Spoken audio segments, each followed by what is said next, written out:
Department of Agriculture tiniyak na hindi pa malaki ang epekto ng El Nino sa produksyon ng palay. Ito'y sa harap ng posibilidad na maging #1 rice importer muli ang Pilipinas ngayong taon dahil sa tagtuyot. Si Clazel Pardilla sa Sentro ng Balita Live. Angelic, umabot na sa 1.30 billion pesos ang pinsala ng El Nino sa sektor ng agrikultura. Sa kabila nito, siniguro ng Department of Agriculture na nananatiling masigla ang produksyon ng palay at sapat ang supply ng bigas. Posibleng pumalo sa higit 4 na milyong metriko toneladang bigas ang aangkatin ng Pilipinas ngayong taon. Taya ng US Department of Agriculture, magiging #1 rice importer uli ang ating bansa ngayong 2024. Bunsod ito ng mas maliit na ani dahil sa inaasahang epekto ng El Nino. Ikinababahala ito ni dating Agriculture Secretary Leonardo Montemayor. We will depend on the security of our supplies, especially rice, on external factors, the goodwill of India, the goodwill of Vietnam. Siyempre, pag gipitan ng unahin po nila yung kanilang populasyon, where will we be? Ayon sa Department of Agriculture, umabot na sa 1.31 billion pesos ang pinsalang dulot ng El Nino. Pinakaapektado ang mga palayan sa Western Visayas, Zamboanga, Mindoro at Ilocos Region. Sa kabila nito, tiniyak ng DA na hindi pa malaki ang epekto sa produksyon ng palay at inaasahang maaabot pa rin ang 20 million metric tons na palay production ngayong taon. 86% ang rice self-sufficiency ng Pilipinas. Ito yung kayang i-produce para tugunan ang pangangailangan ng ating bansa. Bagaman hindi pa maiiwasan na mag-angkat ng bigas, tugon ng Agriculture Department sa USDA. Kahit may mga projections ang USDA, hindi naman normally nangyayari yung ganun. Again, coming from last year na medyo malaki yung binaba, 300,000 metric tons versus dun sa kanilang original projection. This year, dahil po may El Nino, we're pegging yung ating productivity na a little over or similar to last year. Higit 30 billion pesos ang inilaan ng DA para sa Rice Competitiveness Enhancement Fund. Puspusan na nila ang pamamahagi ng libreng binhi, pataba, makinarya at patubig. Layo nitong mapasigla ang produksyon at mapababa ang puhunan ng mga magsasaka.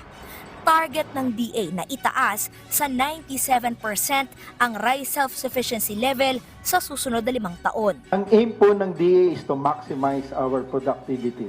So, hindi po namin ini-aim ang sufficiency right now. Ang gusto po namin ay pataasin ang area devoted po sa productivity, mapataas ang production, maayos yung logistics. Maybe i-assess natin kung kailan mahihinog yung investments natin for which it will be cheaper and more cost-efficient to be self-sufficient in rice. So maybe we'll put self-sufficiency in rice as a long-term goal, and for now, consider the inputs. You have to allow for the minimum access volume importation. So 97% is 100%. It's practically 100%. Kasi pag masyado naman tatama sa 100 o sa sobra, baka babagsak naman ang presyo ng palay.